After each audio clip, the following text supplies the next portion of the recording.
Hi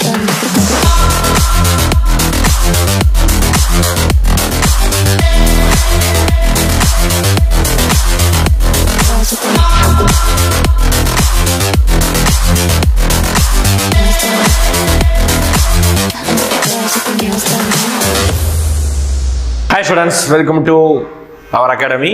இன்னைக்கு நம்ம வந்து ஹிஸ்டரியில ரொம்ப முக்கியமான ஒரு டாபிக்கான 10th புக்கை அப்படியே வச்சு, ஏன்னா நம்மளுடைய எக்ஸாமுக்கு டைரக்டா புக்கில் இருந்து தான் என்ன ஆகுது அப்படின்னு பார்த்தீங்கன்னா வருது. ஓகேங்களா, ஒவ்வொரு கொஸ்டின்ஸும் புக்கில் இருந்து டைரக்டா ரிஃப்ளெக்ட் ஆயிருது.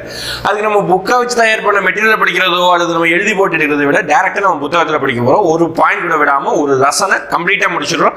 கம்பல்சரி இந்த லெசன்ல இருந்து ஒரு கொஸ்டின் வருவதற்கு எதிர்பார்க்கலாம். ஓகே, இதே மாதிரியான லெசன் 8th புக்ல இருக்குது. ஓகேங்களா, அந்த லெசனையும் நம்ம வந்து என்ன பண்ணலாம், அடுத்த வீடியோவில் பார்க்கலாம். இன்னைக்கு 10th புக்கில் லெசன் இருக்க பார்க்கலாம். ஓகேங்களா, அப்போ நம்ம இன்னைக்கு நடத்த போற இது வந்து பாத்தீங்கன்னா 10th லெசன்.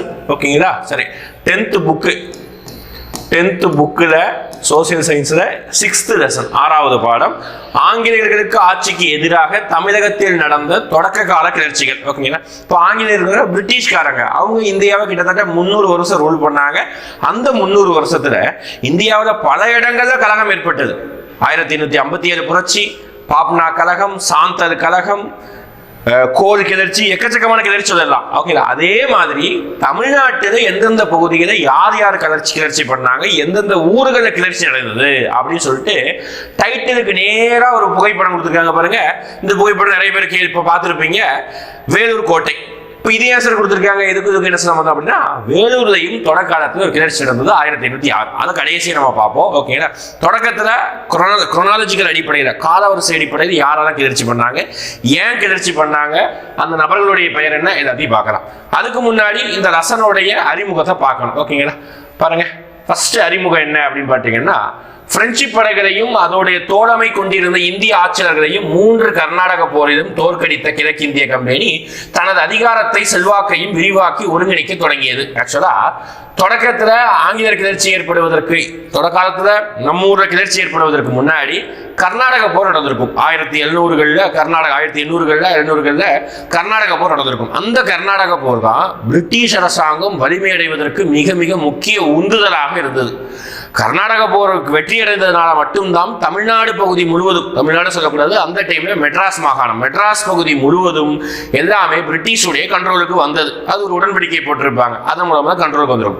அப்படி கண்ட்ரோலுக்கு வந்ததுக்கு அப்புறம் தான் பிரிட்டிஷ்காரங்க நம்ம ஊரில் இருக்கக்கூடிய ஒவ்வொரு சிற்றரசர்கள்கிட்டையும் போயிட்டு எனக்கு வரி கொடுங்க, நாங்க தான் இனிமேல் இந்த பகுதியை ரூல் பண்ண போறோம் அப்படின்னு சொல்லிட்டு வரி கேட்கிறாங்க. வரி கேட்கறதுனால நம்ம ஊர் சிற்றரசர் மன்னர்கள், நான் ஏன் உனக்கு ஏன் வரி கொடுக்கணும், நாங்க இந்த ஊரை ஆண்டு காலமா வாட்ச் செய்யறோம், நாங்கள் விஜயநகருக்கும் நாயக்கர்களுக்கும் அப்புறம் வந்து நம்மளுடைய முஸ்லீம் மன்னர்களுக்கு வேணா கொடுப்போம், உங்களுக்கு கொடுக்க மாட்டீங்க அந்நி நாட்டவர் அப்படின்னு சொல்லிட்டு மறுக்கிறாங்க. அது சண்டையில போய் முடியுது. ஓகேங்களா, அப்ப கர்நாடக போர் தான் பாளையக்காரர்களுடைய கிளர்ச்சிக்கும் தமிழ்நாட்டு கிளர்ச்சிக்கும் உந்துதல். ஓகேங்களா, எனினும் உள்ளூர் ஆட்சியாளர்கள் நிலக்கியலாளர்கள் இதனை எதிர்த்தனர். நாடு பிடிக்கும் அவர்களின் நோக்கத்திற்கு முதல் எதிர்வினை திருநெல்வேலி பகுதியில் உள்ள நெற்கட்டும் செவிலில் இருந்து பூலித்தேவரிடம் இருந்து வெளிப்பட்டது. அப்ப இது ஒரு முக்கியமான பாயிண்ட். தமிழ்நாட்டில் இருந்தும் சரி, இந்தியாவிலேயும் சரி, முதலாக ஆங்கிலேயர்களுக்கு எதிராக கழகத்தில் ஈடுபட்டது யாருன்னு கேட்டாங்கன்னா கூட அது யார் தான், பூலித்தேவர், திருநெல்வேலி பகுதி. ஆனால் வரலாற்றுல நம்ம புத்தகத்தில் என்ன கொடுத்திருக்காங்களோ அதுதான் படிக்கிறோம். ஆனா வரலாற்று மென்ஷன் பண்ணப்படாத நிறைய தலைவர்கள் இருக்காங்க.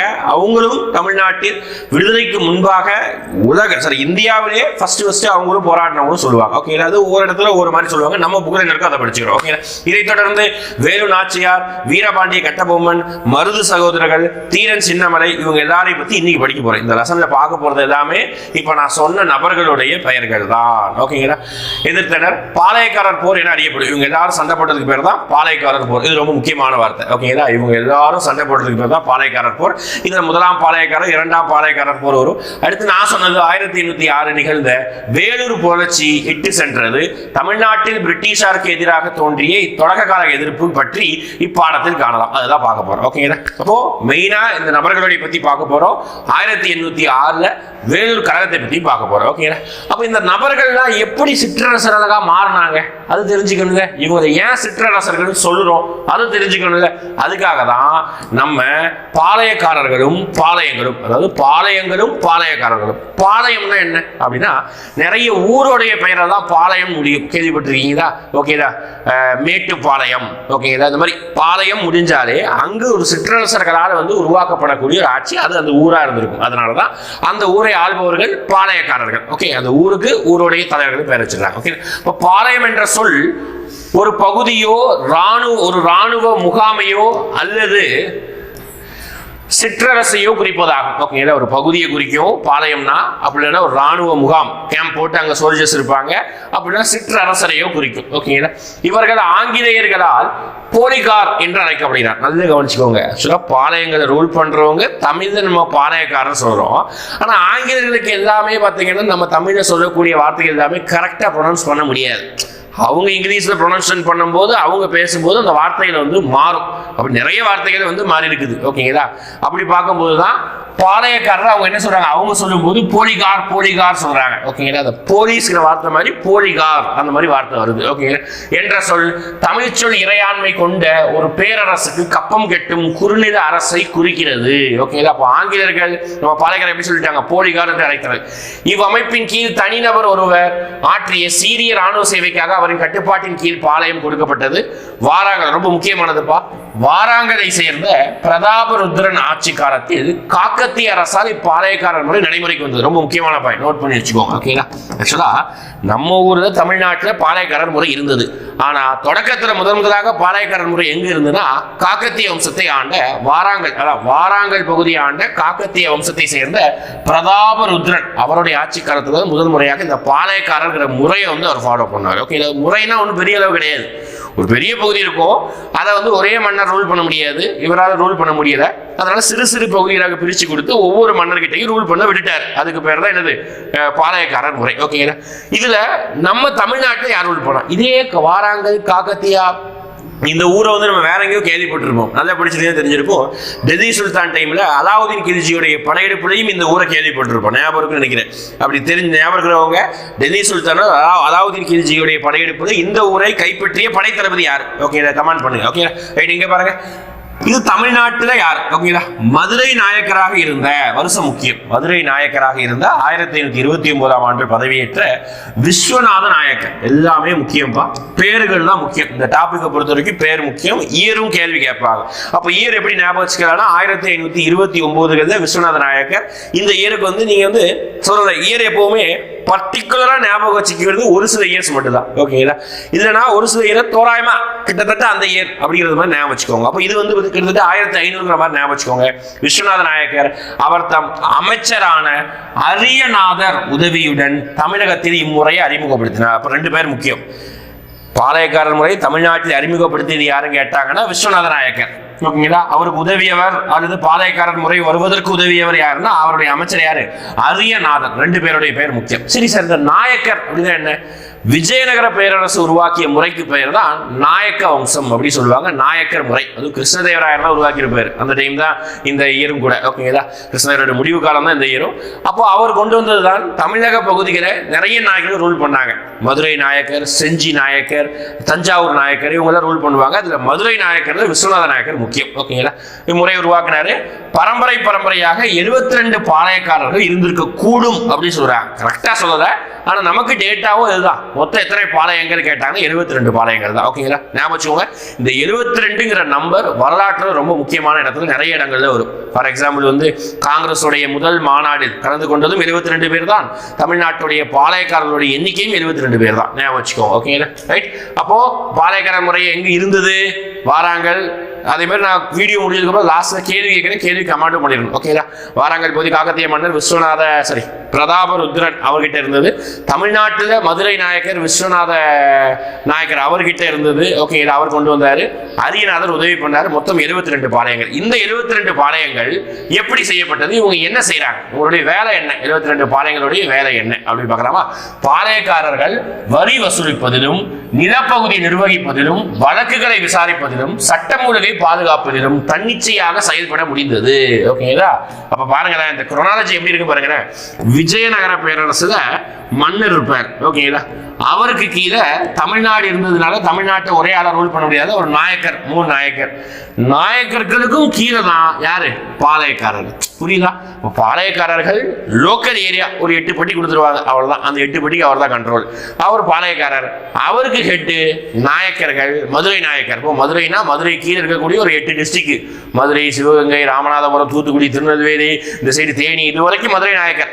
மேலே பார்த்தீங்கன்னா தஞ்சாவூர், அதுக்கப்புறம் பார்த்தீங்கன்னா செஞ்சி நாயக்கர். அடுத்து இங்கே வந்திருக்க நாயக்கர். நாயக்கர் கோட்டை யார் கண்ட்ரோல் இருப்பாங்கன்னா விஜயநகர பேரரசு. விஜயநகர பேரரசு கிட்டத்தட்ட 2-3 மாநிலங்களோட சேர்ந்து கவர் பண்ணக்கூடிய ஒரு பெரிய பேரரசு. ஓகே, இப்படிதான் அந்த ஆர்டர் இருக்கு, ஞாபகம் வச்சுக்கோங்க. சரிங்களா?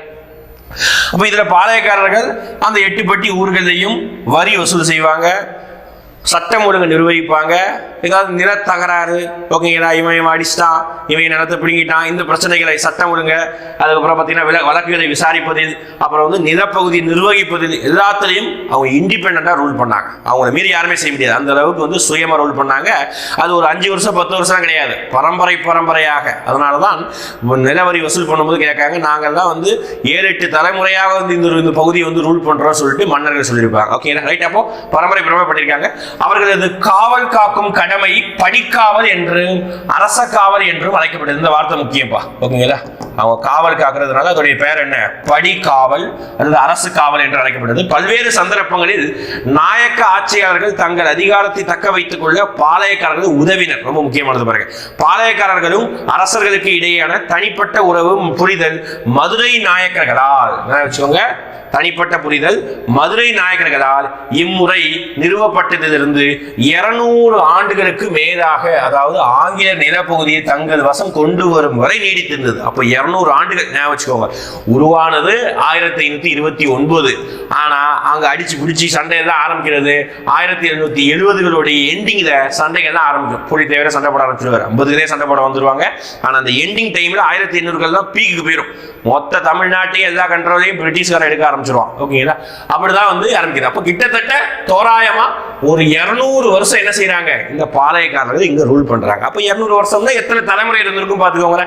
தோராயமா ஒரு நபர் ஒரு ஆட்சியாளராக இருந்து வர்றதுக்கு ஒரு 50-60 வருஷம் ரூல் பண்றாருன்னா ஒரு 6 அல்லது 7 மன்னர்கள் வந்து 7 பரம்பரையாக இந்த பகுதியை ரூல் பண்ணிருக்காங்க. ஓகேங்களா, ரைட்? அடுத்து பாளையங்களை எப்படி பிரிச்சாங்க? நான் சொன்னத மொத்தம் 72 பாளையம். 72 பாளையங்கள் 2ஆ பிரிச்சிருப்பாங்க. கிழக்கு பாளையம், மேற்கு பாளையம். அதுக்கு நான் மேப்பும் காமிச்சிடுறேன். சரிங்களா? எதெல்லாம் மேற்கு பாளையம், எதெல்லாம் கிழக்கு பாளையம் தெரிஞ்சுக்கணும். 72 பாளையங்களுடைய பெயரை படிக்க வேணாம். கிட்டத்தட்ட ஒரு 6-7 பாளையங்கள். அது எது கிழக்கு, எது மேற்கு, 10th புக் கொடுத்தது மட்டும் பார்த்துக்கோங்க. ஓகேங்களா? நாயக்க மன்னரால் உருவாக்கப்பட்ட 72 பாளையங்களும் கிழக்கு மற்றும் மேற்கு என்று பிரிக்கப்படுகிறது. ஓகேங்களா? முக்கியத்துவம் பெற்றவையாக கருதப்படுகின்றது. கிழக்கில் அமையப்பெற்ற பாளையங்கள் பாருங்களேன்: சாத்தூர், நாகலாபுரம், எட்டயபுரம், பாஞ்சாலக்குறிச்சி. ஓகேங்களா? நான் ஷார்ட்கட் சொல்லி கொடுத்துறேன். ஓகேங்களா? சாத்தூர், நாகலாபுரம், எட்டயபுரம், பாஞ்சாலக்குறிச்சி. அடுத்து பாருங்க, மேற்கில் அமையப்பெற்ற பாளையங்கள் எதெல்லாம்? ஊத்துமலை, தலைவன் கோட்டை, நடுவக்குறிச்சி, சிங்கம்பட்டி, சேத்தூர். ஓகேங்களா? இது நீங்க இந்த எந்தெந்த ஊரெல்லாம் அதிகமா கேள்விப்பட்டிருப்பீங்க பாருங்க. இந்த எட்டயபுரம் அதிகமா கேள்விப்பட்டிருப்பீங்க, பாரதியாருடன் தொடர்புடையது. அப்புறம் நிறைய இடத்துல காட்டி கொடுத்தது, டப்பன் அப்படிதான் சொல்லுவாங்க, அதை கேள்விப்பட்டிருப்பீங்க. அடுத்து சிங்கம்பட்டிங்கிற ஊரையும் கேள்விப்பட்டிருப்பீங்க, சிங்கம்பட்டி ஜமீன். ஓகேங்களா? அந்த ஒரு படத்துல கூட, சிவகார்த்திகேயன் நடிச்ச படத்துல கூட சிங்கம்பட்டி ஜமீன் வச்சு பேசியிருப்பாங்க. மேற்படி இந்த ஊத்துமலை, தலைவன் கோட்டை, நடுவக்குறிச்சி கூட இந்த தலைவன் கோட்டை கூட நிறைய படங்கள்ல வந்திருக்குது. ஆனா ரொம்ப ஃபெமிலியர் கிடையாது. ஓகேங்களா? ரைட். இப்போ எப்படி சார் ஞாபகம் வச்சுக்கலாம் அப்படின்றதுக்கு சின்னதா ஒரு ஷார்ட்கட் ஞாபகம் வச்சுக்கோங்களேன். ஃபர்ஸ்ட் வந்து இந்த கிழக்கு பாளையங்களை ஞாபகம் வச்சுக்கோங்க. ஓகேங்களா? நாகம். ஓகேங்களா? எத்தனை அடி நாகம்? நாகம்னா பாம்பு. 8 அடி பாம்பு. ஓகே, 8 அடி நாகம் எதுக்குள்ள வருது? பாஞ்சாலக்குறிச்சிக்குள்ள வருது. ஓகேங்களா? பாஞ்சாலக்குறிச்சி. குறிச்சினா என்ன சொல்லுவோம் அப்படின்னா காடு சார்ந்த இடம். அப்போ காட்டுக்குள்ள நமக்கு என்ன வருது அப்படி பார்த்தீங்கன்னா 8 அடி பாம்பு நாகம் வருது. பாம்பு வீட்டுக்கு வரும்போது சும்மா இருப்போமா? சும்மா இருக்க மாட்டோம். சாத்துறோம். ஓகேங்களா? அப்போ சாத்தூர், நாகலாபுரம், எட்டயபுரம், பாஞ்சாலக்குறிச்சி 4 ஊர் கிழக்கு பாளையம். ஓகேங்களா? சரி சார், ஓகே, முடிஞ்சது. அப்போ பாம்புங்கிறத மையமா வச்சு ஞாபகம் வச்சுக்கோங்க. பாம்புக்கு நாகம் பேர் வச்சுக்கோங்க. 8 அடி பாம்பு எதுக்குள்ள வருது? காட்டுக்குள்ள இருக்க வீட்டுக்குள்ள வருது. குறிஞ்சி. அதுக்கப்புறம் பார்த்தீங்கன்னா அதை சாத்தூர் முடிஞ்சு போச்சு. இது கிழக்கில் உள்ள பாளையங்க. அப்ப மீதி இருக்கிறது மேற்கு உள்ள பாளையம். அவ்வளவுதான். இது இல்லாததான் அவங்க கேட்க மாட்டாங்க, கொடுக்கறது மட்டும்தான் அது கிழக்கா மேற்கா கேட்பாங்க. அப்ப இது இல்லாதது மேற்கு. ஏன் சார் இது கிழக்கு மேற்குன்னு பிரிக்கிறாங்க அப்படின்னு பார்த்தீங்கன்னா, உங்களுக்கு அதோடைய லொகேஷன் அடிப்படையில் தமிழ்நாட்டுடைய கிழக்கு பகுதி மேற்கு பகுதியில் அமைஞ்சிருக்கும், அவ்வளவுதான். ஓகேங்களா? ஃபார் எக்ஸாம்பிள் மேற்கு பகுதியில் தலைவன் கோட்டை, நடுவக்குறிச்சி, சிங்கம்பட்டி, சேத்தூர், இங்க சாத்தூர், இங்க சேத்தூர், வித்தியாசம் பார்க்கணும். ஓகேங்களா? ஊத்துமலை முடிஞ்சு போச்சா? ரைட். இது வந்து இங்க 5 இருக்கா? ஆமா 5. இல்ல மேற்கு பாளையம் 5, கிழக்கு பாளையம் 4 நம்ம புக்ல கொடுத்துருக்கோம். அப்போ 9 பாளையங்கள் புக்ல கொடுத்துருக்கத மட்டும் படிச்சிருக்கோம். வேற இதை தாண்டி வேற எதுவும் படிக்க வேணாம். ஓகேங்களா? நிறைய இருக்குது, ஆனா அதை தாண்டி படிக்க வேணாம். நான் மேப்பும் காமிச்சிடுறேன். இல்லைங்க, மேப்பு உங்களுக்கு அது 8th புக்கில் தான் வரும் நினைக்கிறேன். சாரி, இப்போ இதில் இல்லை, நான் உங்களுக்கு 8th நடத்தும் போது காமிச்சிடலாம். ரைட்டா? சரி. இப்போ கிழக்கு பாளையம் மேற்கு பாளையம் பார்த்துருக்கோம். இப்போ இதில் வந்து நமக்கு வந்து ஒரு சில ஊர்கள் மட்டும்தான் சப்ஜெக்டில் வரும். பாஞ்சாலங்குறிச்சி சப்ஜெக்டில் வரும். ஓகேங்களா? எட்டயபுரம் சப்ஜெக்டில் வரும். இந்த மீதி ஒரு சில ஊரெல்லாம் வராது. அது நம்ம வரும்போது படிக்கலாம். ஓகேங்களா? ஃபர்ஸ்ட் பாருங்க, பாளையக்காரர் புரட்சி. அப்போ இது வரைக்கும் நம்ம என்ன பார்த்துருக்கோம்? பாளையம்னா என்ன, பாளையக்காரர்னா என்ன, அதை யார் அறிமுகப்படுத்தினா, இதுக்கு முன்னாடி எங்கே இருந்தது, அதுக்கப்புறம் பார்த்தீங்கன்னா மதுரையில் யாரு, அரியநாதர் யாரு படிச்சிருந்தோம். கிழக்கு மேற்கு பாளையம் எது, கிழக்கு பாளையம் எது, மேற்கு பாளையம் எது படிச்சிருக்கோம். ஓகேங்களா? அடுத்து பாருங்களேன், அடுத்து பாளையக்காரர்களின் புரட்சி. ஓகேங்களா? அப்போ இந்த பாளையக்காரர்கள் எப்படி சண்டை போட்டாங்க அதுதான் நம்ம புரட்சின்னு பார்க்குறோம். இயர் பாருங்களேன், 1755 ஸ்டார்ட் ஆகுது. புலித்தேவர்கிட்ட தான் 1855 ஸ்டார்ட் ஆகுது, 1801 வரைக்கும் முடியுது. இதுதான் மொத்த பாளையக்காரருடைய கிளர்ச்சி. இப்போ கிளர்ச்சினா என்ன அர்த்தம்? சண்டை போடுறாங்க, அவ்வளவுதான். கிளர்ந்து எழுதுறாங்க, கோவப்பட்டு கொந்தளிக்கிறாங்க, அதுக்கு பேர் தான் கிளர்ச்சி. ஓகேங்களா? இப்போ யாருக்கு எதிராக யார் கோவப்படுறா? தமிழக மண்ணில் இருக்கக்கூடிய தமிழக தலைவர்கள் ஆங்கிலேயர்களுக்கு எதிராக கோவப்படுறாங்க. ஏன்னா வரி வசூல் பண்றாங்கல்ல, அதுக்காக கோவப்படுறாங்க. அப்படி முதல் முறையாக நம்ம யாரை பார்க்க போறோம்னா பூலித்தேவருடைய புரட்சியை பார்க்க போறோம். ஓகேங்களா? புலித்தேவர் கிடையாது, பூலித்தேவர். ஓகேங்களா? 1755 இருந்து 1767 வரைக்கும் கிட்டத்தட்ட 10-12 வருஷம் சண்டை போடுறாரு பூலித்தேவர். ஓகேங்களா? பார்க்கலாமா இவரை பத்தி? ஃபர்ஸ்ட் இவருடைய போட்டோ இங்கேயும் கொடுத்துருக்காங்க. ஓகேங்களா? பூலித்தேவர் நீ சவுத் தமிழ்நாடுகள்லாம் போனீங்கன்னா நிறைய இடங்கள்ல சிலைகளும் நிறைய இடங்கள்ல பார்த்தீங்கன்னா அவருடைய உருவ படங்களையும் வந்து வச்சிருப்பாங்க நிறைய இடங்கள். ஓகேங்களா? அப்படி பார்க்கும்போது கர்னல் ஹெரான் தலைமையிலான கம்பெனியின் படை கம்பெனி படை ஒன்றை அழைத்துக் கொண்டு மார்ச் 1755 ஆண்டு மாபுஸ்கான் ஆற்காடு நவாபுடைய சகோதரர்கள் திருநெல்வேலிக்கு சென்றனர். நல்ல ஞாபகம் வச்சுக்கோங்க. ஓகேங்களா? இப்போ பூலித்தேவருக்கு எதிராக சண்டை போட போறாங்க. ஓகேங்களா? அப்போ பூலித்தேவருக்கு எதிராக சண்டை போடும்போது ஃபர்ஸ்ட் யார் இவங்க கொண்டு போக போறாங்க அப்படி பார்த்தீங்கன்னா கர்னல் ஹெரான். ஓகேங்களா? அப்போ பேரை பார்த்தாலே தெரியுது, ஒரு பிரிட்டிஷ்காரன். அவருக்கு இடையில ஒரு படை இருக்குது. அந்த படைக்கு சப்போர்ட்டிவா, ஏன்னா வெளிநாட்டுக்காரர் அவனுக்கு தெரியாத யார் யாருன்னு சொல்லிட்டு மொத்தம் நம்ம தமிழ்நாடு கண்ட்ரோலும் ஆற்காடு நவாப் கண்ட்ரோலும் இருந்தது. அப்ப வரி வசூல் பண்ணாம ரொம்ப நாள் விட்டாதனால இப்போ ஆற்காடு நவாப் வந்து பிரிட்டிஷ்காரனுக்கு ரூபா கொடுக்கணும். அப்படி ரூபா கொடுக்கணுங்கிறதுக்காக ஆற்காடு நவாப் கீழே இருக்கக்கூடிய எல்லா பகுதிக்கும் நீங்க வரியை வசூல் பண்ணிக்கோங்க அப்படின்னு சொல்லிட்டு விட்டுருப்பார். எங்களுக்கு கீழே ஆற்காடுங்கிறது வந்து வேலூர் இங்கே பக்கத்தில் இருக்குது.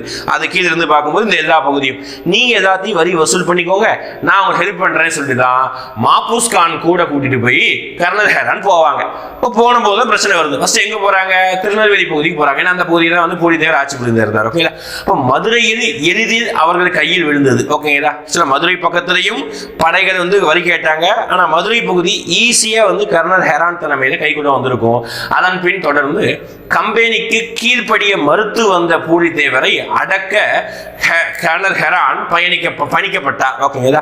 அப்புறம் வந்து நம்ம பூலித்தேவர்கிட்ட வரி கேட்கும் போது பூலித்தேவர் கொடுக்கல. அதனால கர்னல் ஹெரான் வந்து வேற அங்க படைகளை கொண்டு போறாரு. மேற்கு பகுதியில் இருந்த பாளையக்காரரிடம் பூலித்தேவர் மிகுந்த செல்வாக்கை பெற்றிருந்தார். ஓகேங்களா? மேற்கு பகுதி வச்சுக்கோங்க. மேற்கு பகுதியில் இருக்கிற ஒரு பாளையக்காரர்கள் பீரங்கிகளின் தேவையும் துணைகள பொருட்கள் மற்றும் படை வீரர்களின் ஊதியம் உள்ளிட்ட காரணத்தினால் ஹெரான் தனது திட்டத்தை கைவிட்டு மதுரைக்கு பின்வாங்கினார். நல்லா ஞாபகம் வச்சுக்கோங்க. ஃபர்ஸ்ட் தொடக்கத்துல பூலித்தேவர் அடிக்க போயிருக்காங்க. ஆனா நிறைய சம்பளம் அது இதுன்னு பிரச்சனை பார்த்து கர்னல் ஹெரான் வந்து திரும்பி வாங்கிட்டார். கம்பெனி நிர்வாகம் அவரை திரும்ப அழைத்ததோடு நிரந்தர பணி நீக்கமும் செய்து உத்தரவிட்டது. ஓகேடா? அப்போ ஃபர்ஸ்ட் யாருக்கும் பிரச்சனைனா பூலித்தேவருக்கும் கர்னல் ஹெரானுக்கும் பிரச்சனை. ஓகேடா? அது பெரிய அளவுக்கு சண்டையா மாறலப்பா. அடுத்தொருத்தர் வருவார், அவருக்கு தான் பெரிய சண்டையா மாறும். கர்னல் ஹெரானுக்கும் சண்டை. ஆனா கர்னல் ஹெரான் நிறைய விஷயத்தை பார்த்துட்டு அவர் பின்வாங்கிட்டாரு. அதனால அவங்க கம்பெனி அவங்களை ரிசைன் பண்ணிட்டு, அதுதான் நிரந்தர பணி நீக்கம் வந்து செஞ்சுட்டு. ஓகேங்களா? அடுத்து பாருங்களேன், பிரிட்டிஷ் எதிர்ப்பாளர்களின் கூட்டமைப்பு நட்பு கூட்டணி. அடுத்து வாங்க, ஒரு சைடு பூலித்தேவர் அவருடைய ஃப்ரெண்டிங் சர்க்கிள் எல்லாத்தையும் கூப்பிடுறாரு. பக்கத்துல இருக்க திருவாங்கூர் மன்னர் எல்லாரையும் கூப்பிட்டு இன்னொரு சைடு பிரிட்டிஷ் அவங்களுடைய ஃப்ரெண்ட் சைடையும் கூப்பிடுறாங்க. அதுதான் சண்டை ஆரம்பிக்கும் போது நவாப் சந்தா சாஹிப் முகவர்களாக செயல்பட்டு வந்த மியானா, முடிமையா, அப்புறம் வந்து நபீப் கான், கட்டாக் எனும் 3 பத்தானிய அதிகாரிகள் மதுரை மற்றும் திருநெல்வேலி பகுதியில் பொறுப்பு வகித்தனர். யாருக்கு? நவாபுக்காக. ஓகேங்களா? அவர்கள் ஆற்காடு நவாபான முகமது அலிக்கு எதிராக மேற்கு பாளையக்காரருக்கு ஆதரவளித்தனர். நல்லா வச்சுக்கோங்க. இப்ப நம்ம சொன்ன 3 பேரும் யாருக்கு ஆதரவு பண்றாங்க? மேற்கு பாளையக்காரர் யாரு? நம்மளுடைய புலித்தேவர். ஓகேங்களா? அவர்களோடு புலித்தேவர் நெருக்கமான நட்புறவை கொண்டிருந்தனர். ஓகேங்களா? மேலும் புலித்தேவர் ஆங்கிலேயருக்கு எதிராக போரிட பாளையக்காரர் கூட்டமைப்பு ஏற்படுத்தினார். ஓகேங்களா? ஆக்சுவலா மேற்கு பாளையத்தை நான் சொன்ன மாதிரி ஒரு செல்வாக்கு பெற்றனால எல்லாரு கூடயும் போயிட்டு உதவி கேட்கிறார். ஒரு சில பேர் இவருக்கு உதவி பண்ண தயாரா இருக்கிறாங்க, பாளையக்காரர்களே. ஆனா ஒரு சில பேர் பாளையக்காரர்கள் என்ன பண்றாங்கன்னா பிரிட்டிஷ்க்கு எதிராக நாங்க வரமாட்டோம் சொல்லிட்டு பின்வாங்குறாங்க. அதுல யாரெல்லாம் பின்வாங்கினாங்க போட்டிருக்காங்க பாருங்க. ஓகேங்களா? சிவகிரி பாளையம் நீங்களாக பிற மறவர் பாளையங்கள் யாவும் அவரை ஆதரித்தனர். சிவகிரி பாளையம் மட்டும் என்ன செய்யல? அவரை வந்து ஆதரிக்கல. சிவகிரி பாளையம், ஒரு எட்டயபுர பாளையம் எல்லாம் கூட என்ன செய்யாது அப்படின்னா ஆதரிக்காது. ஓகேங்களா? அதெல்லாம் கிழக்கு தான். ஆனா மேற்கு இருந்த ஒரு சில பாளையங்கள் மட்டும் ஆதரிக்காது. அது சிவகிரி ஆதரிக்கல. மீதி எல்லா பாளையமும் புலித்தேவருடைய பின்னாடி இருந்தது. ஓகேங்களா? அதுல பாருங்க எட்டயபுரமும் பாஞ்சாலக்குறிச்சியும் கூட கூட்டமைப்பில் இணையவில்லை. ஓகேங்களா? எட்டயபுரம் பாஞ்சாலக்குறிச்சி இங்கதான் கிழக்கு பாளையம் தான். ஆனாலும் அவங்களும் இந்த கூட்டமைப்புக்குள்ள இணையல. ஏன்னா அப்படின்னா எட்டயபுரம் எப்பவுமே ஹிஸ்டரி முடிகிற வரைக்குமே எட்டயபுரம் வந்து பார்த்தீங்கன்னா பிரிட்டிஷ்க்கு சாதகமா செயல்பட்டது. பாஞ்சாலக்குறிச்சி யாரு அப்படின்னா பின்னாடி ஒருவர் வீரபாண்டி கட்டபொம்மன். அவர் தான் பாஞ்சாலக்குறிச்சி ஆண்டவர். அவர் அப்பா ஆண்டிருப்பார் அந்த டைம்ல. அவர் என்ன பண்றாரு? தொடக்கத்துல நான் பிரிட்டிஷ்க்கு சண்டையும் போட மாட்டேன், பிரிட்டிஷ்க்கு ஆதரவும் பண்ண மாட்டேன்னு சொல்லிட்டு இருந்தாரு. பின்னாடி அவருக்கு பிரச்சனை வரும்போது அவர் எல்லாரையும் கூப்பிடுறாரு. இப்படிதான் கதைகள் மாறும். ஓகேங்களா? இப்ப தொடக்கத்துல ஆதரவு கொடுக்காத பாளையங்கள்னா சிவகிரி, எட்டயபுரம், பாஞ்சாலக்குறிச்சி. எட்டயபுரம் எப்பவுமே சப்போர்ட் பண்ண மாட்டேன், அதனை வச்சுக்கோங்க. பாஞ்சாலக்குறிச்சி மாறுது காலப்போக்கில். மேலும் ஆங்கிலேயர்கள் ராமநாதபுரம், புதுக்கோட்டை மன்னர்களின் ஆதரவை பெற்றுள்ளனர். பாருங்க, அதே டைம்ல புதுக்கோட்டை மன்னர் ஆதரவையும் ராமநாதபுரம் மன்னரின் ஆதரவையும் பெற்றிருக்காரு. அடுத்து புலித்தேவர் ஹைதர் அலி மற்றும் பிரெஞ்சுக்காரர்களின் ஆதரவை பெற முயன்றார். பாருங்க, ஒவ்வொருத்தரும் அவங்களால எந்த அளவுக்கு முடியும் எல்லாருடைய சப்போர்ட் வந்து வாங்குறாங்க. ஏன்னா அந்த காலங்களில் ஆயுதங்களை விட படை வலிமை முக்கியம். எந்த அளவுக்கு படைகளுடைய எண்ணிக்கை அதிகமா இருக்கோ அந்த அளவுக்கு போறது வெற்றி வாய்ப்பு அதிகம். அதனால இவங்க ஒரு சைடு எல்லாரையும் கூப்பிடுறாங்க, அவங்க ஒரு சைடு எல்லாரையும் கூப்பிடுறாங்க. ஓகேங்களா? ஏற்கனவே மராத்தியர்களோடு கடுமையான மோதலில் ஈடுபட்டிருந்ததால் ஹைதர் அலியால் புலித்தேவருக்கு உதவ இயலவில்லை. நல்லா ஞாபகம் வச்சுக்கோங்க. ஹைதர் அலி, திப்பு சுல்தான் 2 பேரு, அப்பா பவன் நோமாவன். ஓகேங்களா? அதுல ஹைதர் அலி வந்து ஆல்ரெடி மராத்தியர்கள் கூட சண்டை போட்டு இருந்ததுனால புலித்தேவருக்கு ஹெல்ப் பண்ண முடியல அப்படின்னு ஒரு பாயிண்ட் வந்து மென்ஷன் பண்றாங்க. ஓகேங்களா? அப்போ இப்போதைக்கு புலித்தேவருக்கு ஹெல்ப் பண்ணது மேற்கு பாளையக்காரர்கள், சிவகிரி பாளையத்தை விட்டுட்டு. ஓகேங்களா? அப்புறம் ஒரு சில பாளையக்காரர்கள். அதுக்கப்புறம் பார்த்துக்கிட்டீங்கன்னா நம்மளுடைய பிரெஞ்சுக்காரர்கள் சப்போர்ட் பண்ணுவாங்க புலித்தேவருக்கு. ஏன்னா பிரெஞ்சுக்காரர்களுக்கும் ஆங்கிலேயர்களுக்கும் சண்டை இல்லை, எதிரிக்கு எதிரி நண்பன்கிற கான்செப்ட்ல இங்க வந்து உதவி பண்றாங்க. ஓகேங்களா? அப்போ யாருக்கெல்லாம் யார் சப்போர்ட் பண்ணாங்க பார்த்துக்கணும். நம்ம ஆங்கிலேயர்களுக்கு நம்ம மன்னர்கள் சப்போர்ட் பண்றாங்க. அடுத்து பாருங்க, அடுத்து சண்டை நடக்கும் போது ஓகேங்களா, மெயினா சண்டை வந்து களக்காடுங்கிற ஊர்ல வந்து சண்டை நடக்குது. ஓகேங்களா? அது ஒரு பேட்டில் ஃபீல்டு தான். ஆக்சுவலா களக்காடுங்கிறது வந்து ஒரு நல்ல சண்டை போடுவதற்காகவே இருக்கப்பட்ட ஒரு இடம் தான், காடு பகுதி தான். ஓகேங்களா? களக்காடு போறது பாருங்க, நவாப் கூடுதல் படைகளை மாபூஸ் கானுக்கு அனுப்பி திருநெல்வேலிக்கு செல்லும்படி படையை பலப்படுத்தினார். இந்த மாபூஸ் கான் ரொம்ப முக்கியம்பா. ஓகேங்களா? ஆற்காடு நவாபோடைய பிரதரா இருப்பார் மாபூஸ் கான். ஓகேங்களா? அவர் ரொம்ப முக்கியம். ஏன்னா அவர் தான் வந்து பாத்தீங்கன்னா போற வழியெடுத்தே கூட்டு போறாரு. மேலும் கம்பெனியின் 1000 சிப்பாய்களோடு நவாபால் அனுப்பப்பட்ட 600க்கு மேற்பட்ட படை வீரர்களை மாபூஸ் கான் பெற்றார். அப்போ மாபூஸ் கான் கிட்ட, அதாவது நம்ம சைடுனா புலித்தேவர், எதிரி கிட்ட 1600 போர் வீரர்கள் இருக்காங்க. இங்க நம்ம கதைக்கு வாங்க, புலித்தேவர்கிட்ட எவ்வளவு பேர் இருக்காங்க பார்க்கலாம். மேலும் அவருக்கு கர்நாடக பகுதியில் இருந்து குதிரைப்படை மற்றும் காலாட்படை ஆதரவும் இருந்தது, எக்ஸ்ட்ராவும் இருக்குது. அப்போ 1600 பிளஸ் போட்டுக்கோங்க. அடுத்து இங்க பாருங்க, மாபூஸ் கான் களக்காடு பகுதியில் தனது படைகளை நிலைநிறுத்தி முன்பாக திருவாங்கூரின் 2000 வீரர்கள் புலித்தேவரின் படைகளை இணைத்தனர் அப்படி சொல்றாங்க. களக்காட்டில் நடைபெற்ற போரில் மாபூஸ் கானின் படைகள் தோற்கடிக்கப்பட்டன. சூப்பரா வெற்றி அடைஞ்சா யாரு? நம்ம தலைவர் வந்து வெற்றி அடைஞ்சு விட்டார், புலித்தேவர் வென்று விட்டார். ஏன்னா புலித்தேவர் கிட்ட அங்கே 1600 பிளஸ் படைகள் தான். இங்க புலித்தேவருடைய படைகள் பிளஸ் திருவாங்கூர்னா கேரளா பகுதி. ஓகே, இப்போ இருக்க கேரளா தான் அந்த காலத்து திருவாங்கூர் சமஸ்தானம் சொல்லுவாங்க. திருவாங்கூர்ல இருந்து 2000 படை வீரர்கள் வராங்க. 2000 பேர் வந்து இவங்க ஹெல்ப் பண்றாங்க. இதனால களக்காடு போரில் மாபூஸ் கான் தோல்வி அடைந்தார். முடிஞ்சு போச்சா? அப்போ கதையில வருது இப்போதைக்கு 2 பேர், ஓகேங்களா. புலித்தேவர் ஒரு கதாநாயகன் நமக்கு இந்த சப்ஜெக்ட்ல, இந்த டாபிக்ல. ஃபர்ஸ்ட் வந்தது கர்னல் ஹெரான். பேரை தான் குழப்பம், நான் திருப்பி பேரை சொல்றது காரணம் என்னன்னா பேர் வந்து மனப்பாடாகும். ஃபர்ஸ்ட் வந்தது கர்னல் ஹெரான். கர்னல் ஹெரான் சண்டை போடுற மாதிரி வந்தாரு, ஆனா பின்வாங்கிட்டாரு. அவருடைய கதை ஒரே டாபிக்ல முடிஞ்சது, ஒரு 2 பாயிண்ட் தான். அடுத்து மாபூஸ் கான் ஆரம்பத்துல இருந்தே வந்துட்டு இருக்காரு. மாபூஸ் கான் தான் களக்காடு போர் நடக்குது. களக்காடு போர்ல ஜெயிச்சது யாரு அப்படின்னா பூலித்தேவர், ஞாபகம் வச்சுக்கோங்க. ஆனா கடைசி திருப்பி தோத்துருவார். ஆனா களக்காடு போர்ல ஜெயிச்சது பூலித்தேவர். ஓகே, மாபூஸ் கான் தோல்வி அடைந்தார். ஓகேங்களா. இப்போ மாபூஸ் கான் கதை என்ன ஆனது அதை பாக்குறதுக்கு முன்னாடி அடுத்த ஒருத்தர் வராரு. அவரு பேர் ரொம்ப முக்கியமானவர்ப்பா. இது இந்த பேர் நிறைய எடுத்து கேள்விப்பட்டிருப்பீங்க, மருதநாயகம். ஓகேங்களா. படம் கூட வெளிவர மாதிரி இருந்தது கமலஹாசன். யூசுப் கான் அப்படின்னா கான் சாஹிப், 3 பேர் சொல்றீங்க அப்படின்னா ஒரு நபருக்கு இவ்வளவு பேருப்பா. ஓகேங்களா. யூசுப் கான், கான் சாஹிப், மருதநாயகம். பாருங்க பேரை பார்த்தீங்கன்னா எவ்வளவு பேர் இருக்கு, ஒரே நபர் தான். அடுத்து பாருங்க யூசுப் கானும் பூலித்தேவரும் 2 பேருக்கிட்டே சண்டை. அடுத்து பூலித்தேவர் தலைமையில் ஒருங்கிணைக்கப்பட்ட பாளையக்காரர்களை எதிர்ப்பு திருநெல்வேலி பகுதியில் ஆங்கிலேயர்கள் நேரடியாக தலையிடுவதற்கு வாய்ப்பை ஏற்படுத்தி கொடுத்தது. ஓகேங்களா. பூலித்தேவர் வந்து ஜெயிச்சதுனால, எல்லாரையும் கூட்டமை பண்ணதுனால, இப்ப பிரிட்டிஷ்காரன் இதுக்கு முன்னாடி நவாபு மூலமா தான் சண்டைக்கு இறங்கினான். இதுக்கப்புறம் நாங்க தான் விடுற மாதிரி இல்லை, நாங்களே டைரக்டா சண்டைக்கு இறங்குறோம்னு சொல்லிட்டு பிரிட்டிஷ்காரனே நேரடியாக சண்டைக்கு வர ஆரம்பிச்சுட்டா. யார்கிட்ட? பூலித்தேவர்கிட்ட. அப்படி பிரிட்டிஷ்காரன் அனுப்புனதுதான் பாருங்க. திருவாங்கூர் மன்னனின் ஆதரவோடு 1756 முதல் 1763 வரையிலான காலத்தில் பூலித்தேவர் தலைமையிலான திருநெல்வேலி பாளையக்காரர்கள் நவாப் அதிகாரத்தை எதிர்ப்பதையே முழு நோக்கமாக கொண்டிருந்தனர். கம்பெனியால் அனுப்பப்பட்ட பாருங்க யூசுப் கான். இப்போ யூசுப் கான் யார் அனுப்புனா? பிரிட்டிஷ் கம்பெனிக்காரன் தான் அனுப்பியிருப்பான். பின்னாடி நமக்கு சாதகமா வேலை பார்ப்பான். பாருங்க கதை எப்படி போகும் பாருங்க. அனுப்பப்பட்ட யூசுப் கான் பிராக்கெட்ல கான் சாஹிப் என்று தமது மதமாற்றத்திற்கு முன்பு மருதநாயகம் என்றும் அழைக்கப்பட்டார். அதுதான் 3 பேர் சொல்லிட்டேன்ப்பா. யூசுப் கான், கான் சாஹிப், மருதநாயகம். ஃபர்ஸ்ட் அவர் பேர் மருதநாயகம். அடுத்து வந்து பார்த்தீங்கன்னா முஸ்லீம் மதத்துக்கு மாறினதுனால கான் சாஹிப், அடுத்து யூசுப் கான் அப்படி சொல்லுவாங்க. திருச்சிராப்பள்ளியில் இருந்து தான் எதிர்பார்த்த பெரும் பீரங்கிகள் மற்றும் வெடிபொருட்கள் வந்து சேரும் வரை பூலித்தேவர் மீது தாக்குதல் கொடுக்க அவர் ஆயத்தமாகவில்லை. பிரெஞ்சு படைகளோடு ஒரு புறம், ஹைதர் அலி மராத்தியரோடு மறுபுறம் அப்படின்னு சொல்லிட்டு ஆங்கிலேயர்கள் போரில் ஈடுபட்டு கொண்டிருந்ததால் பீரங்கி படைகள் செப்டம்பர் 1760 தான் வந்து சேர்ந்தன.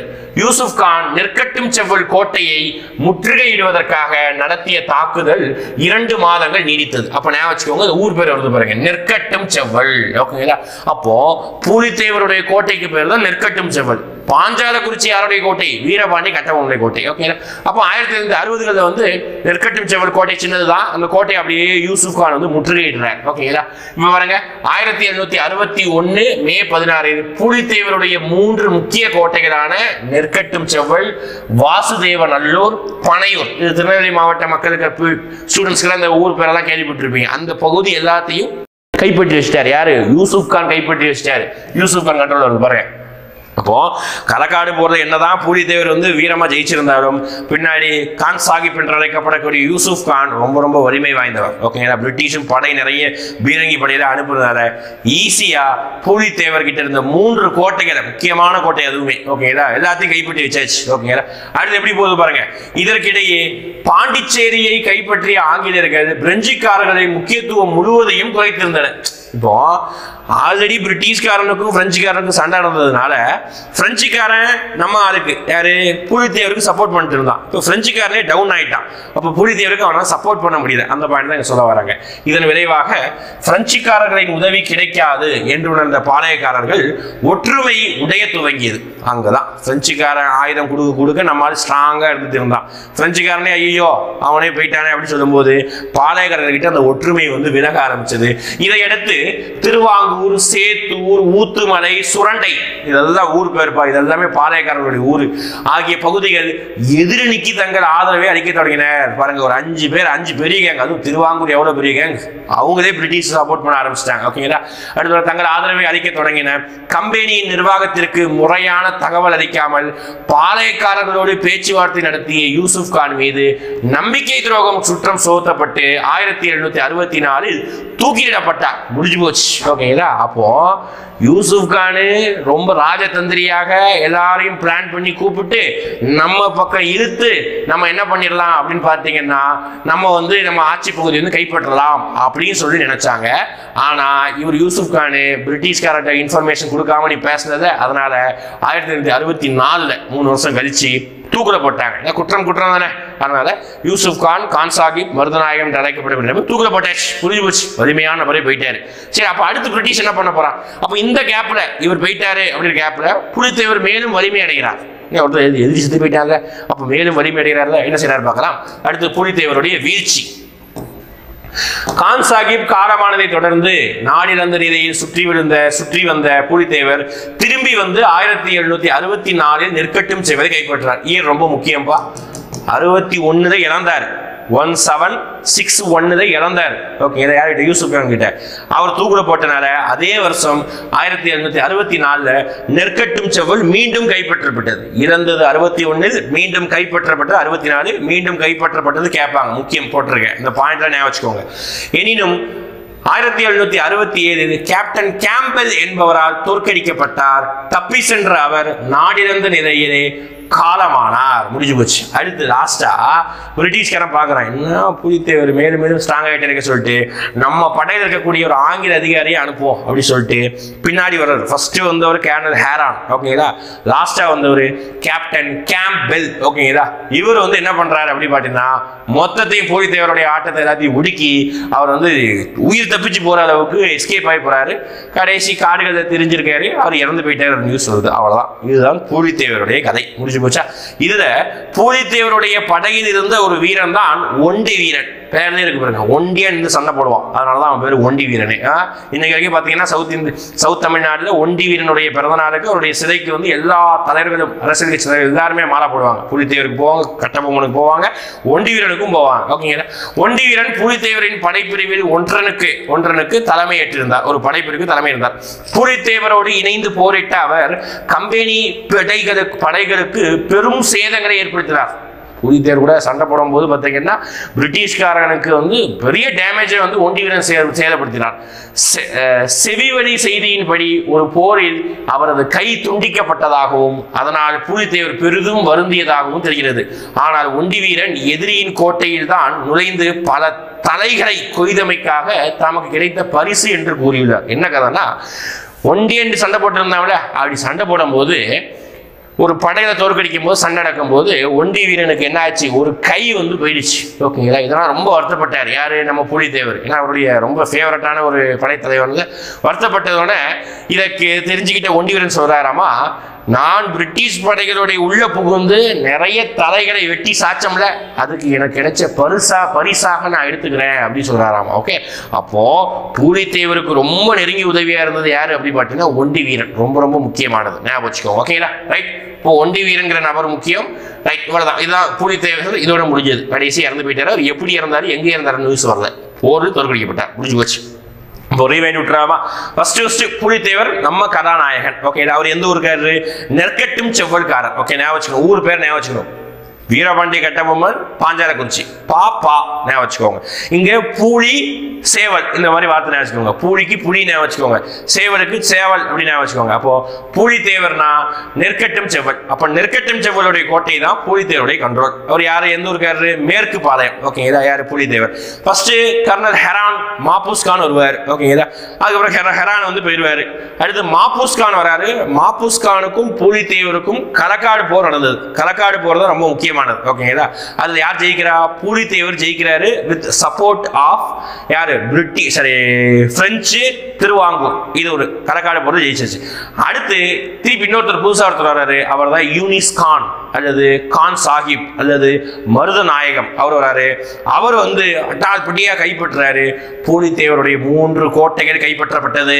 ஓகேங்களா. என்னதான் சொன்னோம், இந்த ஹெட் குவார்ட்டர்ஸா இருக்கக்கூடிய நெற்கட்டும் செவ்வல், வாசுதேவ நல்லூர், பனையூர், இந்த 3 கோட்டைகளும் 1761 கைப்பற்றப்படுகிறது. ஓகேங்களா. அதுக்கப்புறம் என்ன பண்றாங்க அப்படின்னு பார்த்தீங்கன்னா, மீண்டும் யூசுப் கான தூக்குல போட்டதுனால புலித்தேவர் மீண்டும் கைப்பற்றார். கடைசியா வந்தவர் பேர் முக்கியம், கேப்டன் கேம்பெல். அவர் வந்து புலித்தேவர் அடிச்சு நொறுக்கி காட்டுல வெட்டி விட்டுறாரு. அதோட புலித்தேவருடைய கதை முடிஞ்சது. புலித்தேவர் படிக்கும் போது ஒண்டி வீரன் படை வீரனுடைய படைகள் ஞாபகம் வச்சுக்கணும். ஓகேங்களா. ஏன்னா மன்னருக்கு கீழே வேலை பார்த்தா நிறைய பேரை படிக்கணும். பின்னாடி குயிலி வருவாங்க. ஓகேங்களா. அதுக்கப்புறம் பார்த்தீங்கன்னா மருது சகோதரர்கள் வருவாங்க, வீரபாண்டி கட்டபொம்மனுடைய சகோதரர்கள் வருவாங்க.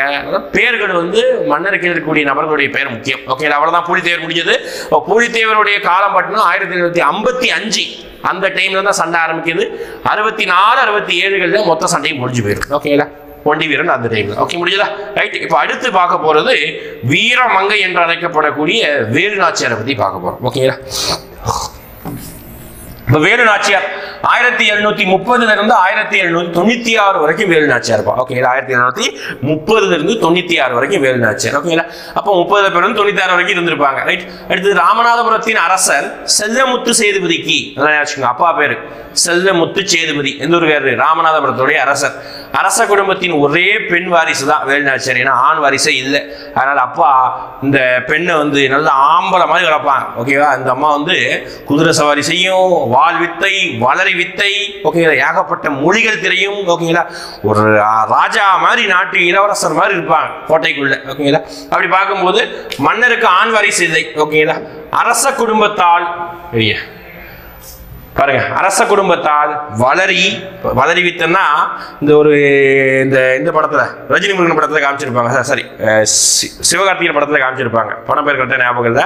அந்த படத்துல அப்படியே வளரியை தூக்கி போட்டோன்னா ரிட்டன் எதிரியுடைய தலையை கொய்து விட்டு அவர் கருத்தை அறுத்து விட்டு திருப்பி அவர் கைக்கே வரும். அதுதான் வளரி. ஓகேங்களா, அடுத்து சிலம்பம் எல்லாருக்கும் தெரிஞ்சும் போன்ற தற்காப்பு கலைகளையும் போர்க்கருவிகளை கையாளுவதற்கு பயிற்சியும் அளிக்கப்பட்டு வளர்க்கப்பட்டார். பாருங்க, சின்ன வயசுல இருந்தே அந்த போர் திறமை வந்து உடம்புக்குள்ள ஊறி இருக்குது. ஓகேங்களா, மேலும் அவர் ஆங்கிலம், பிரெஞ்சு, உருது போன்ற மொழிகளில் வல்லமை பெற்றதோடு குதிரை ஏற்றம், வில்வித்தை போன்ற திறமையும் பெற்றிருந்தாங்க. இப்படி பாருங்க. ஓகே, ஆங்கிலமும் தெரியும், பிரெஞ்சும் தெரியும், உருதும் தெரியும்.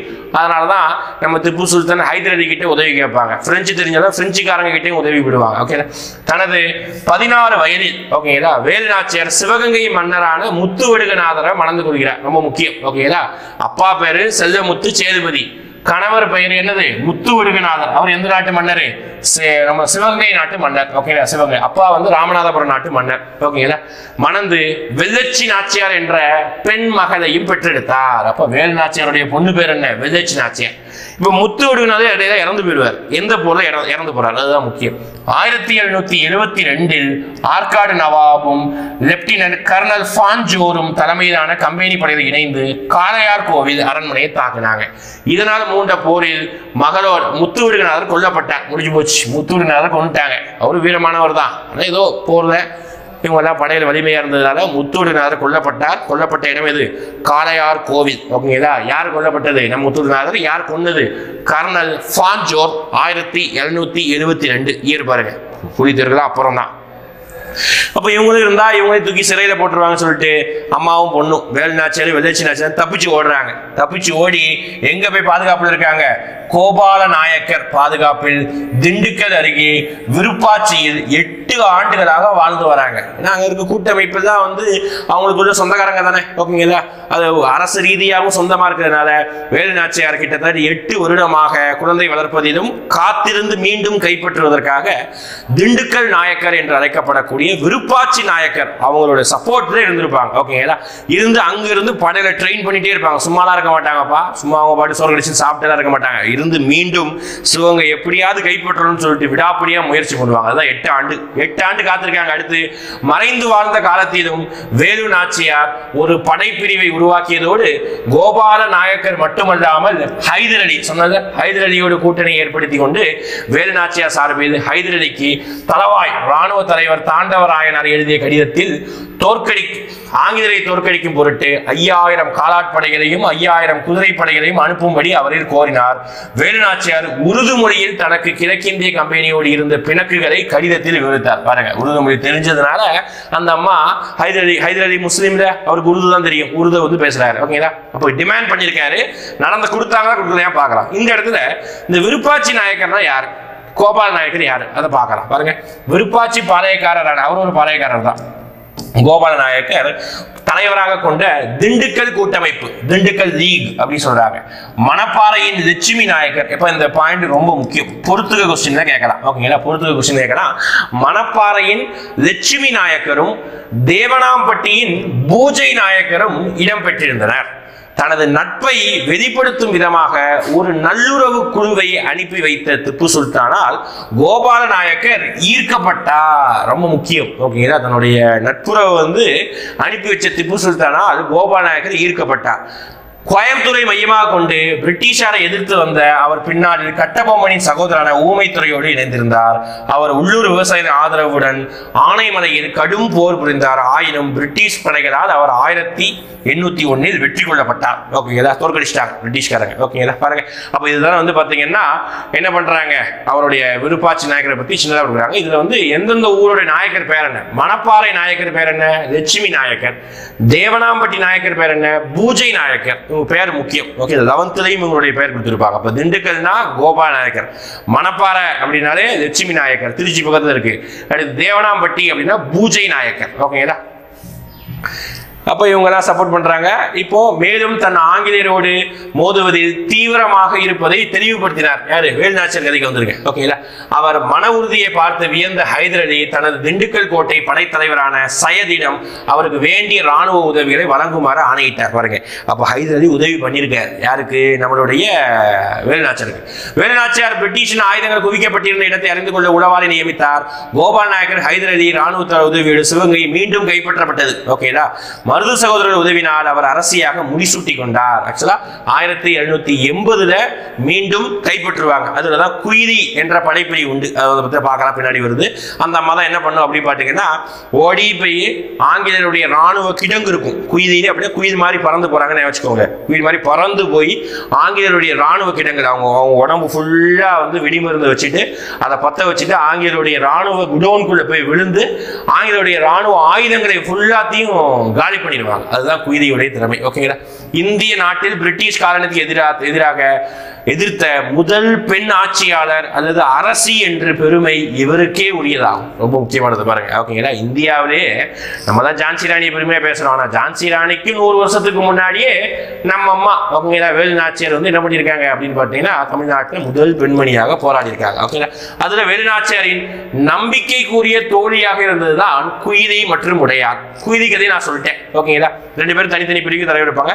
உடையார் என்பது குயிலி பற்றி உளவு கூற மறுத்ததால், பாருங்க, உடையார் வந்து ஆக்சுவலா ஒவ்வொரு இடத்துல ஒவ்வொரு மாதிரி இருக்கும். உடையார் வந்து வேலுநாச்சியாரை பற்றி உளவு கூற மறுத்ததால் அப்படின்னு சொல்லிட்டு வேற புக்கில் இருக்கும். நம்ம இந்த சோசியல் புக் என்ன சொல்றாங்க, உடையார் வந்து குயிலி பற்றி உளவு கூற மறுத்ததால், 2 பேரை பத்தி தான் ஞாபகம் வச்சுக்கோங்க, 2 பேரை பத்தி தான்.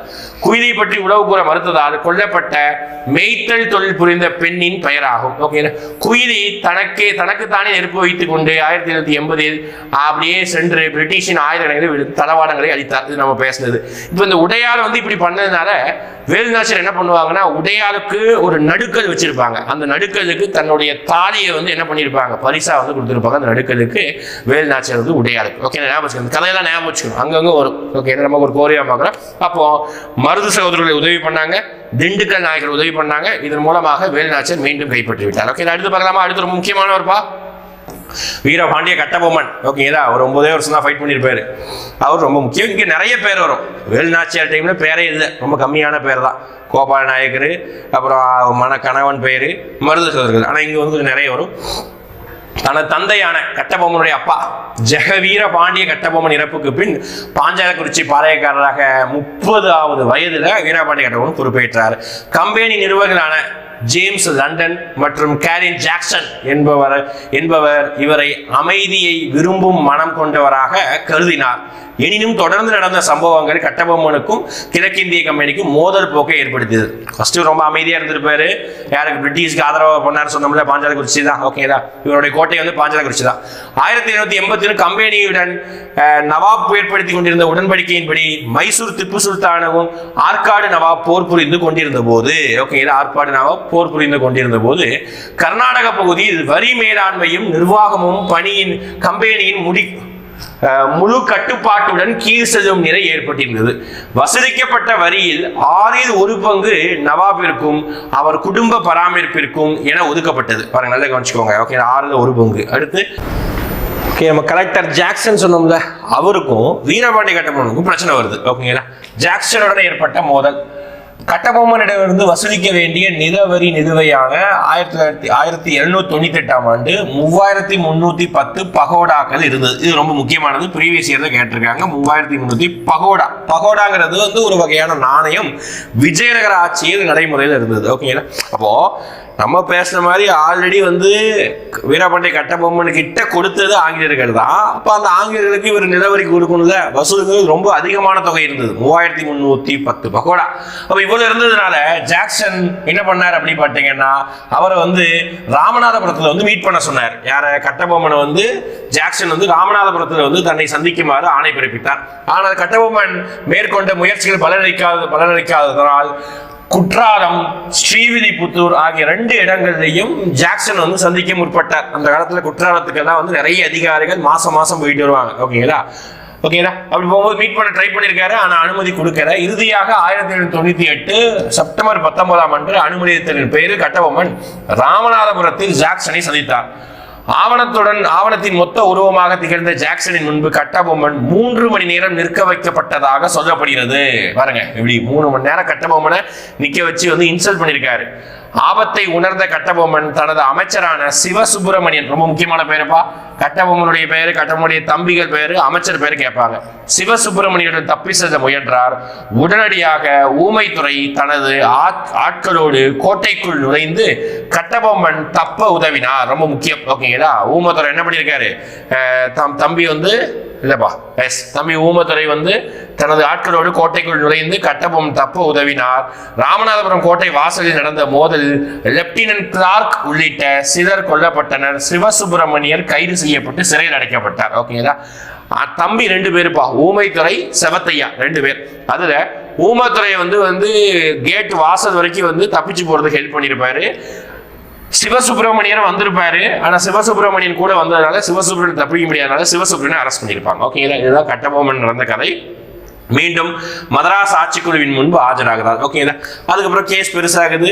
மெட்ராஸ் கவுன்சில் அப்படின்னு சொல்லுவாங்க. அவங்க முன்னாடி வந்து நம்ம பாஞ்சாலக்குறிச்சியை சேர்ந்த சிற்றரசர் கட்டபொம்மன் வந்து ஆஜராகிறார். ஓகே, கட்டபொம்மன் ஆட்சியர் ஜாக்சன் தன்னை எவ்வாறெல்லாம் அவமானப்படுத்தினார் என்பதை மதராஸ் ஆட்சிக்குழுவின் முன்பு தெரியப்படுத்தினார். ஓகேங்களா?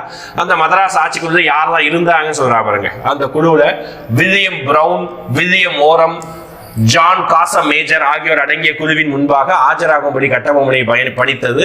இதற்கிடையே சிவசுப்பிரமணிய சிறையில் இருந்து விடுவித்ததும் கலெக்டர் ஜாக்சனை பணி இடைநீக்கம் செய்து ஆளுநர் எட்வர்ட் கிளைவ் உத்தரவிட்டார். ஓகே, ஏன்னா ஜாக்சன் வந்து கட்டபொம்மனை இன்டென்ஷனலா வந்து இவ்வளவு பண்ணிருக்காருன்னு தெரிஞ்சதுனால என்ன பண்ணிருக்காங்க, இடைநீக்கம் பண்ணிட்டாங்க. அதுக்கு பதில் அடுத்து புதிய கலெக்டர் அவர் பேர் தான் எஸ்.ஆர். லூசிங்டன். ஓகேங்களா?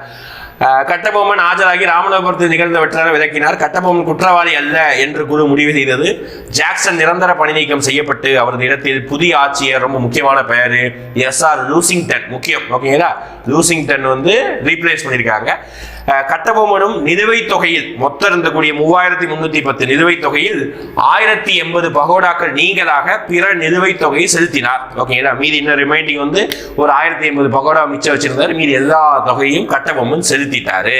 ரைட். அப்ப இப்ப கட்டபொம்மனுக்கு அவருக்கு பிரச்சனை இல்லை அப்படின்னு நினைக்கிற வேலையில அடுத்து என்ன ஆகுது அப்படி பாத்தீங்கன்னா, கட்டபொம்மனுக்கும் பாளையக்காரர் கூட்டமைப்பு, இதெல்லாம் மனசுக்குள்ள வச்சுட்டு கட்டபொம்மன் இப்ப பாளையக்காரருக்குள்ள அவர் ஒரு கூட்டமைப்பு உருவாக்குறார். ஓகே, இதற்கிடையே திண்டுக்கல்லின் கோபால் நாயக்கர், ஆனைமலையின் யதுல் நாயக்கர் போன்ற அருகாமையில் இருந்த பாளையங்கள் உள்ளடக்கிய தென்னிந்திய கூட்டமைப்பு சிவகங்கையின் மருத பாண்டியர் ஏற்படுத்தினார். இந்த டைம்ல 1800 தான் வேலுநாச்சியார் சிவகங்கை மீண்டெடுத்ததுக்கு அப்புறம் மருது பாண்டியர்கள் அவங்களுக்குள்ள ஒரு கேங் ஃபார்மேஷன் கொண்டு வர ஆரம்பிச்சிட்டாங்க. ஓகேங்களா? மருது பாண்டியர் தலைவராக செயல்பட்டார். திருச்சிராப்பள்ளி அறிக்கை தயாரிக்கப்பட்டது. இதான் நம்ம அடுத்த டாபிக்ல பார்க்கலாம். இக்கூட்டமைப்பின் கட்டபொம்மன் ஆர்வத்தை தூண்டியது. மருது சகோதரர்கள் கட்டபொம்மன் சந்திப்பதை ஆட்சியர் லூசிங்டன் தடுக்க முயன்றார். ஆனால் மருது சகோதரர்களும் கட்டபொம்மனும் இணைந்து ஆங்கிலேயர்களை எதிர்ப்பது முடிவெடுத்தார்கள். இப்படிதான் வந்து பிரச்சனை ஆரம்பிக்கிறது. யாருக்கும் கட்டபொம்மனுக்கும் இவங்களுக்கும். ஓகேங்களா?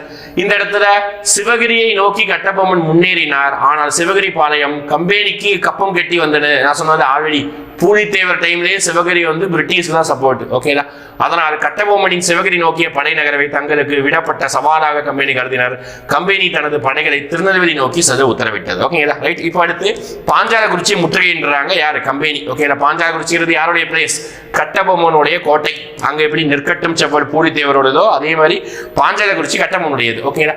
மதராஸில் இருந்த வெள்ளேஸ்வரி பிரபு திருச்சிராப்பள்ளி, தஞ்சாவூர் மற்றும் மதுரை ஆகிய பகுதிகளில் நிறுத்தி வைக்கப்பட்டிருந்த படைகளை திருநெல்வேலி நோக்கி செல்ல உத்தரவிட்டார். படைகளுக்கு மேஜர் பேனர்மேன் தலைமையேற்றார். திருவாதங்கூர் படைகளும் பிரிட்டிஷ் படைகளோடு இணைந்தன. ஓகேங்களா, 2 பேர் இணைஞ்சாங்க. திருவாங்கூர் படைகள் இப்ப இணைஞ்சிட்டு கட்டபொம்மனை சரணடைய கோரி நிபந்தனையின்றி 1799 செப்டம்பர் 1ஆம் தேதி அன்று வழங்கப்பட்டது. கட்டபொம்மனின் பிடி கொடுக்காத பதிலால் மேஜர் பேனர்மேன் கோட்டையை தாக்கினார். ஓகேடா, அப்போ அங்க எப்படி கர்னல் ஹெரான் கேப்டன் கேம்பல் வந்தாங்களோ அதே மாதிரி இங்க ஆங்கில அதிகாரி யாருன்னா கேப்டன் மேஜர் பேனர்மேன். ஓகேடா, பாஞ்சாலக்குறிச்சி கொண்டு வந்து நிறுத்தியாச்சு. கோட்டை முழுவதும் கட்டுப்பாடு கொண்டு வந்தாச்சு. பேனர்மேன் ராமலிங்கரை தூது அனுப்பி கட்டபொம்மனை சரணடையுமாறு கேட்டார். கட்டபொம்மன் சரணடைய மறுத்தாரு.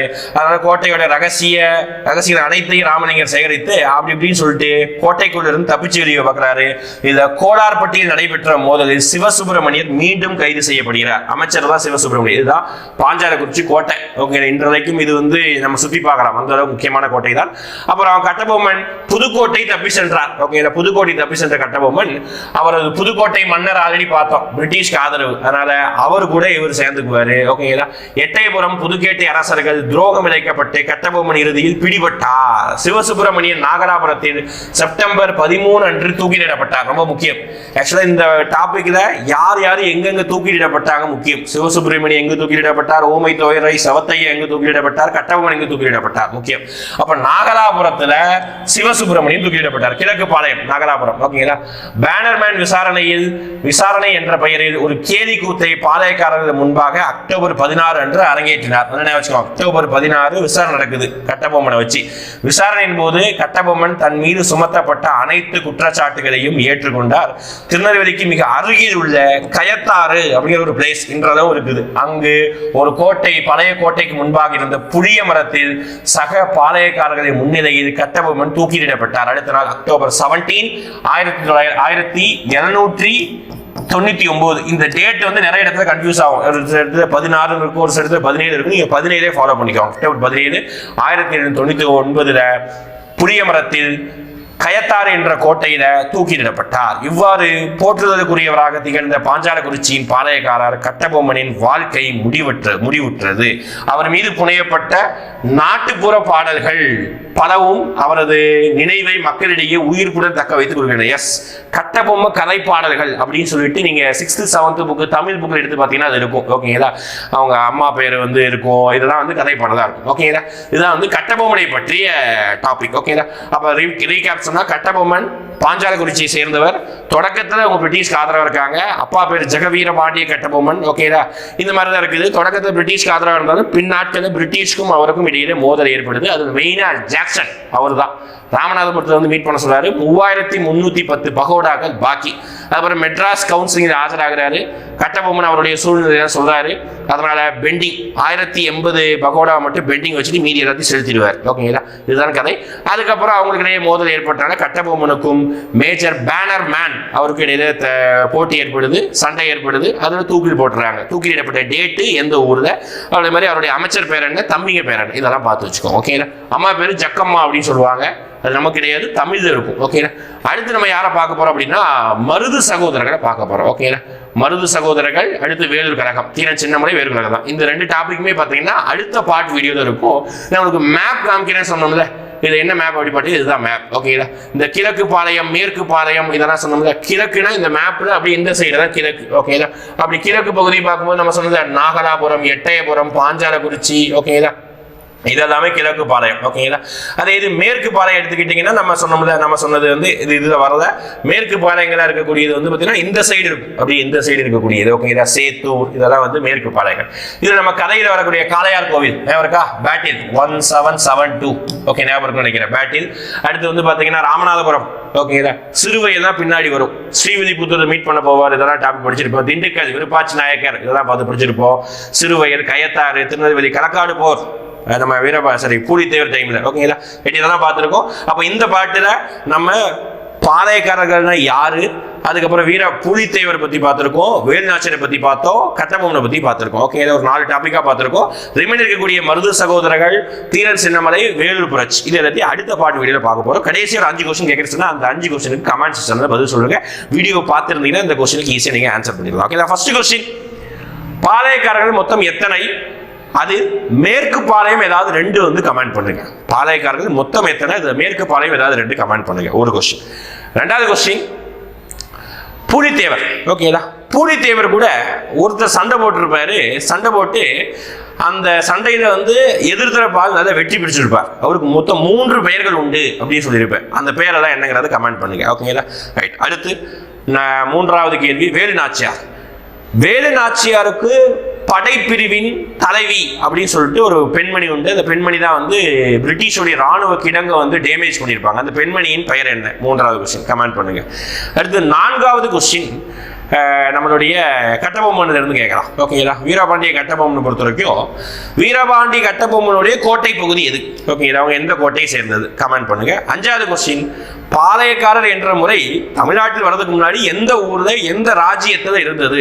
கமெண்ட் பண்ணுங்க. அடுத்த பாட்டு வீடியோல அடுத்த பாட்டு சந்திக்கலாம். ஓகேங்களா, தேங்க்யூ.